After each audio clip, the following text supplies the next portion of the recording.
నీకు ముందు నేను అడిగేటువంటి క్వశ్చన్ ఏంటంటే సూటిగా సమాధానం చెప్పాలి. నీకు ఈత వచ్చా? లైట్గా వచ్చండి. ఈత లైట్గా రావడం ఏంటి? బ్రైట్గా మునిగిపోతావు. పోనీ చేపలు వండడం వచ్చా? చేపలు వచ్చండి. ఏమొచ్చు? చేపల పులుసు అండి. ఎలా చేస్తారు? ఫస్ట్ చింతపండు తీసుకోవాలి, ఓ అరకిలో. ఓకే. ఫస్ట్ ఒక కారం పక్కన పెట్టుకోవాలి. నెక్స్ట్ పులస చేప ఒక అర డజన్ ముక్కలు నరికి 4 తిప్పలు తిప్పి అందులో ఫస్ట్ ఆయిల్ వేసి, తర్వాత ఇంకా మీకు తెలుసు కదా కరివేపాకు అన్నీ వేసేసి కారం వేసేసి చింతపండు పులిపేసేసి 4 తిప్పలు తిప్పి. ఇలాగే చేస్తున్నారా మీ అమ్మగారి ఇంట్లో కూర?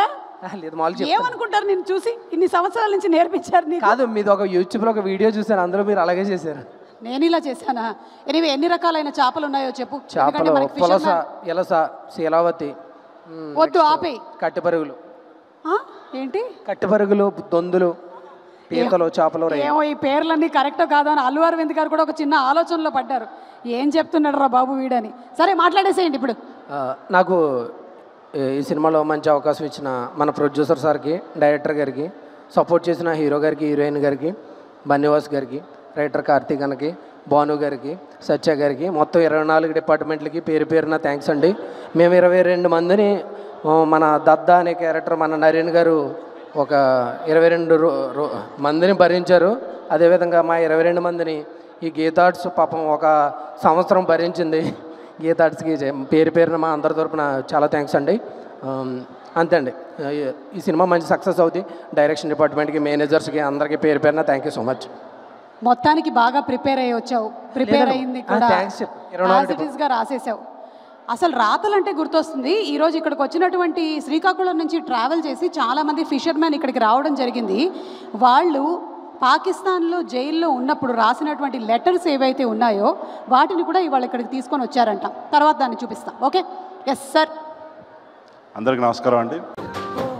నీకు ముందు నేను అడిగేటువంటి క్వశ్చన్ ఏంటంటే సూటిగా సమాధానం చెప్పాలి. నీకు ఈత వచ్చా? లైట్గా వచ్చండి. ఈత లైట్గా రావడం ఏంటి? బ్రైట్గా మునిగిపోతావు.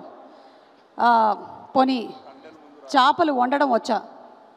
చేపలు వచ్చండి. ఏమొచ్చు? చేపల పులుసు అండి. ఎలా చేస్తారు?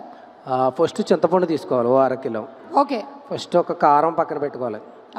నెక్స్ట్ పులస చేప ఒక అర డజన్ ముక్కలు నరికి 4 తిప్పలు తిప్పి అందులో ఫస్ట్ ఆయిల్ వేసి, తర్వాత ఇంకా మీకు తెలుసు కదా కరివేపాకు అన్నీ వేసేసి కారం వేసేసి చింతపండు పులిపేసేసి 4 తిప్పలు తిప్పి. ఇలాగే చేస్తున్నారా మీ అమ్మగారి ఇంట్లో కూర?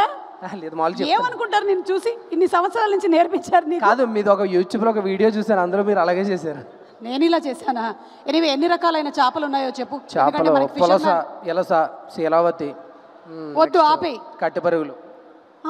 ఏంటి? కట్టెపరుగులు, దొందులు, పీతలు, చేపలు. ఏమో ఈ పేర్లన్నీ కరెక్టో కాదో అని అల్లు అరవింద్ గారు కూడా ఒక చిన్న ఆలోచనలో పడ్డారు. ఏం చెప్తున్నాడు రా బాబు వీడని. సరే మాట్లాడేసేయండి ఇప్పుడు. నాకు ఈ సినిమాలో మంచి అవకాశం ఇచ్చిన మన ప్రొడ్యూసర్ సార్కి, డైరెక్టర్ గారికి, సపోర్ట్ చేసిన హీరో గారికి, హీరోయిన్ గారికి, బన్నివాస్ గారికి, రైటర్ కార్తీక్ అన్నకి, భాను గారికి, సత్య గారికి, మొత్తం 24 డిపార్ట్మెంట్లకి పేరు పేరున థ్యాంక్స్ అండి. మేము 22 మందిని మన దద్దా అనే క్యారెక్టర్ మన నరేన్ గారు ఒక 22 మందిని భరించారు. అదేవిధంగా మా 22 మందిని ఈ గీతార్ట్స్ పాపం ఒక సంవత్సరం భరించింది. గీతార్ట్స్కి పేరు పేరున మా అందరి తరపున చాలా థ్యాంక్స్ అండి. అంతే అండి. ఈ సినిమా మంచి సక్సెస్ అవుతుంది. డైరెక్షన్ డిపార్ట్మెంట్కి, మేనేజర్స్కి అందరికీ పేరు పేరున థ్యాంక్ యూ సో మచ్. మొత్తానికి బాగా ప్రిపేర్ అయ్యి వచ్చావు. ప్రిపేర్ అయ్యింది కూడా గా రాసేసావు. అసలు రాతలంటే గుర్తొస్తుంది. ఈరోజు ఇక్కడికి వచ్చినటువంటి శ్రీకాకుళం నుంచి ట్రావెల్ చేసి చాలామంది ఫిషర్మెన్ ఇక్కడికి రావడం జరిగింది. వాళ్ళు పాకిస్తాన్లో జైల్లో ఉన్నప్పుడు రాసినటువంటి లెటర్స్ ఏవైతే ఉన్నాయో వాటిని కూడా ఇవాళ ఇక్కడికి తీసుకొని వచ్చారంట. తర్వాత దాన్ని చూపిస్తాం. ఓకే. Yes sir. అందరికీ నమస్కారం అండి.